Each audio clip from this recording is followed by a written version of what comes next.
Hi, everyone. How are you today? It's Taylor Bridges at A-List Education. It is 4:05, March the 21st. Happy March. Hopefully the weather is nice where you are. We are under a bit of snow here in New York City, but that still doesn't stop the webinar magic from happening. Today, I really want to I want to spend the next 15 to 20 minutes talking about not better ways to teach grammar, better ways to bring grammar concepts earlier and more often into our lessons, specifically with the idea of the vocabulary of grammar. You know, a lot of times I run across students who are solely relying only on their ear for what sounds right in the writing and language section.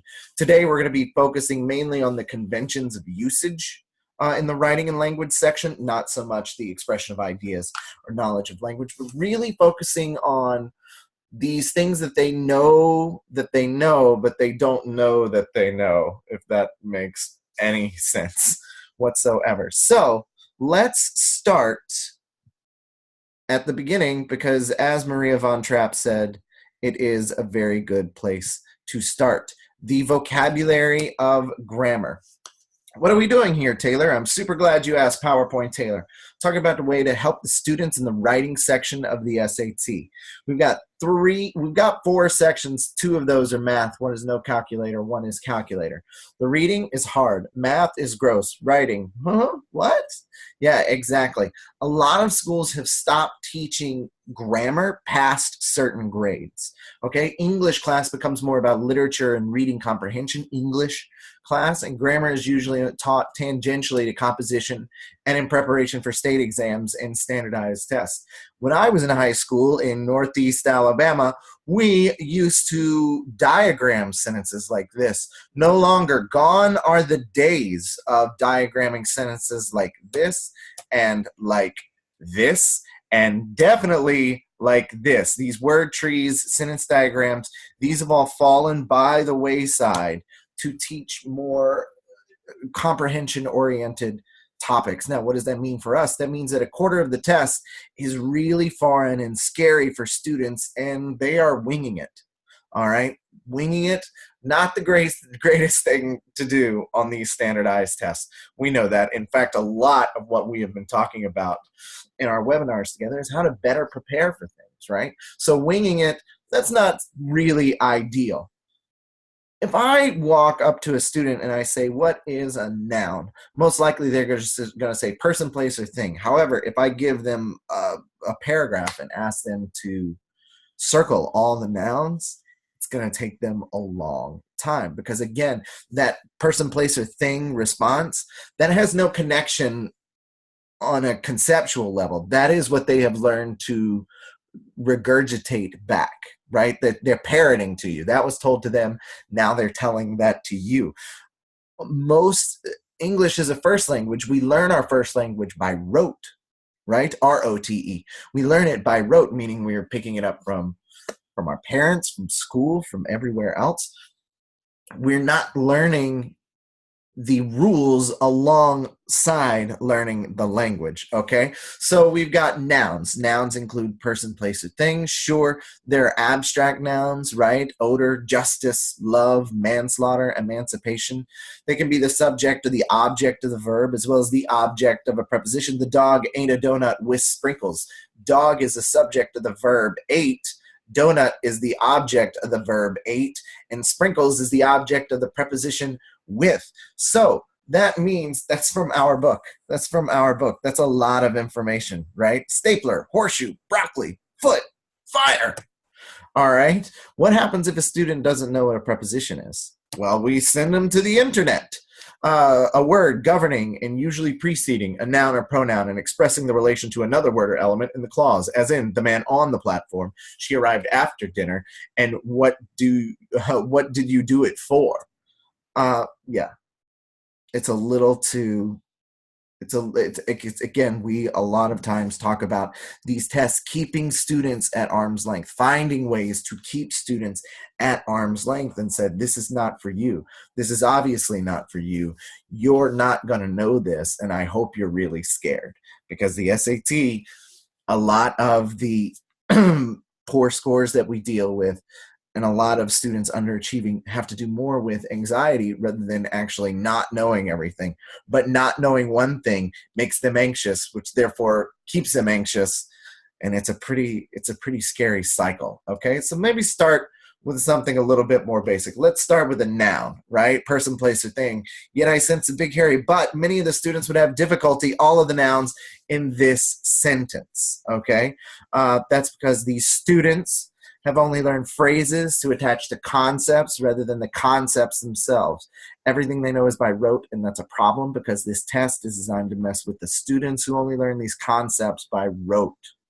Notice what I did there? I highlighted all the nouns for you. Yeah.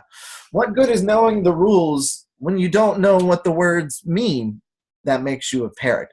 The rule, the object of a preposition can never be the subject of the main verb, is a great rule. That rule saves you from so many subject-verb agreement mistakes, but only if you know what all the words in that rule mean, right? If a student has a particularly good for how the English language should sound, in their head, they can get a fair amount of the questions right by ear. But if they can't figure it out by ear, what do? Well, then they sit there and they look at the test and they wait for the answer to come and talk to them and say, hey, it's me. And we all know that answers on tests don't do that, right? They don't talk. All right. You have to know the rules. That's why first thing in my English lessons, I say you can't go by what sounds right. Your explanation for picking an answer choice can't be, well, that sounds right. Because again, you're relying on sound. Can't be that we sound right. Okay? Do you remember the definition for a preposition? Oh, it's a word governing. Yeah, that's bad, right? Now, we've got all the prepositions here. The object of a preposition, let's talk about what a preposition is. All right? A preposition is a small word showing a relationship between two nouns.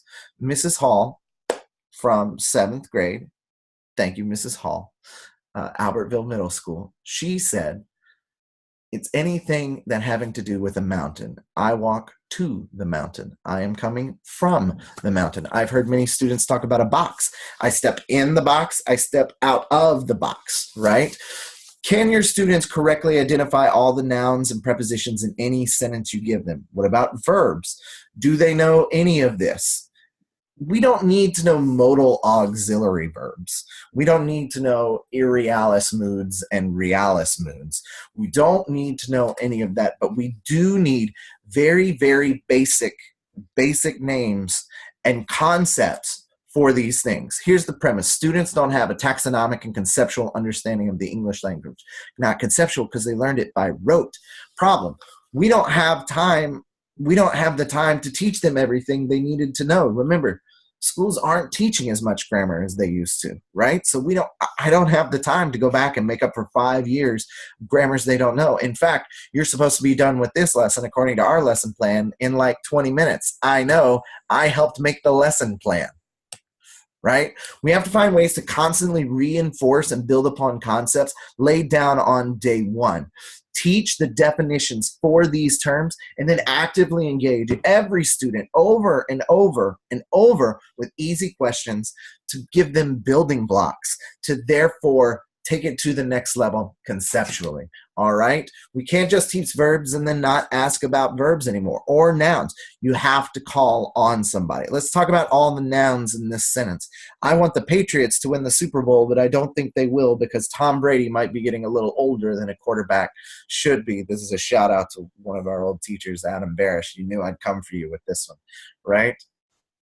The Patriots, the team, the thing to win the Super Bowl.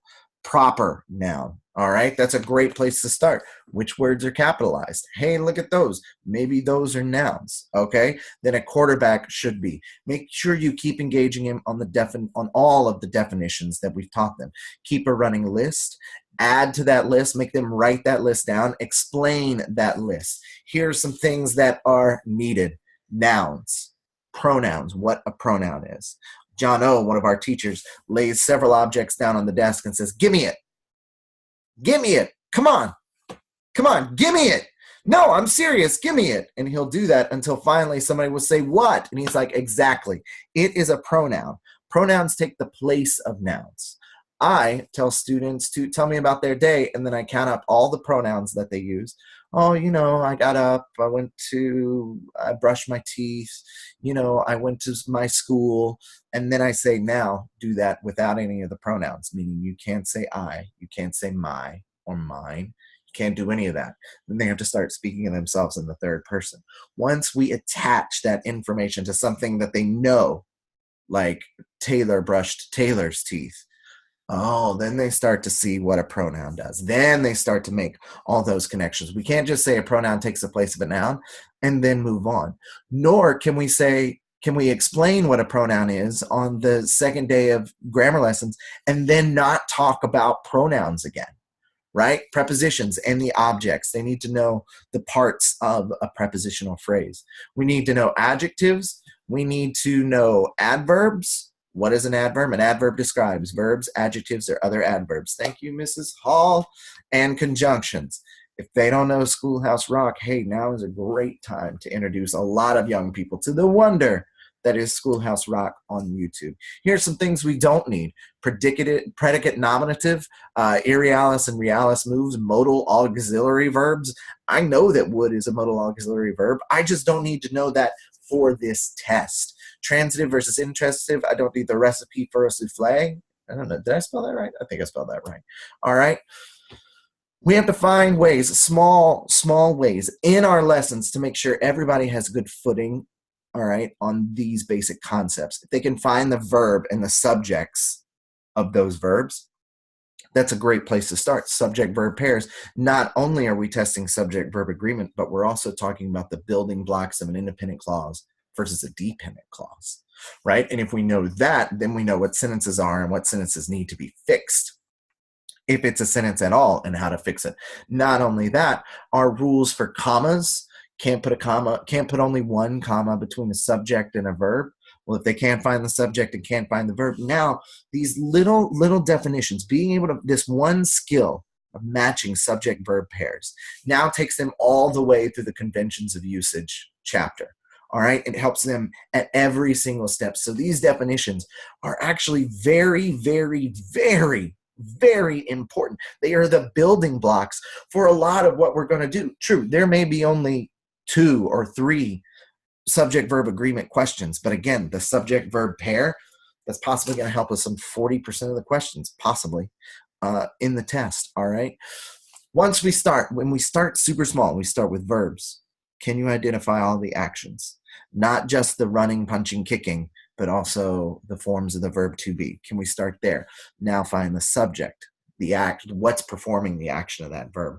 Then after that, we can start attaching adjectives, modifiers to nouns, adverbs to attach to whatever that adverb wants to be attached to, be it an adjective, a verb, or another adverb. We can do this, we can get them to clauses. And speaking of clauses, every single student can repeat this back to me. An independent clause is a complete sentence, and a dependent clause means no sentence for you. It's not a sentence. That's because when we get to this lesson, I take the time, I make eye contact with every student, and I make sure that they understand these definitions. Because again, the jargon, the lingo of language can actually be quite daunting and off-putting. And again, we all know how I feel about vocabulary that keeps students at arm's length from things. It's not my favorite thing, okay? Every one of my students can tell me this, and it's not just on the lesson day that I ask them this. I will start, hey, buddy, I hope your weekend was great. What is an independent clause? What's another name for an independent clause? Great. You, over there, what's a semicolon? A semicolon is a period, right? The student knows what to say because I've been expecting this. This is the dynamic that I've set up from the first day. Verbs, pronouns, prepositions, adjectives, and adverbs all the time. All the time.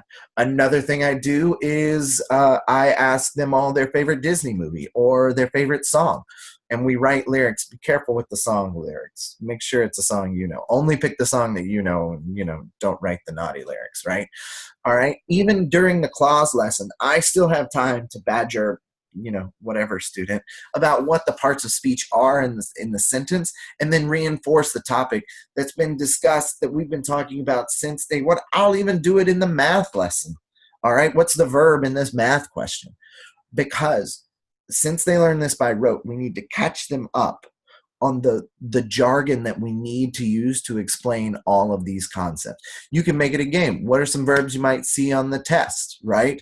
Great. Other students use that person's word in a sentence with a preposition. Help them out a little bit. What's a preposition? Right? Now we're going on to the expression of ideas, which has nothing to do with subjects and verbs and pronouns and adjectives and the like, right?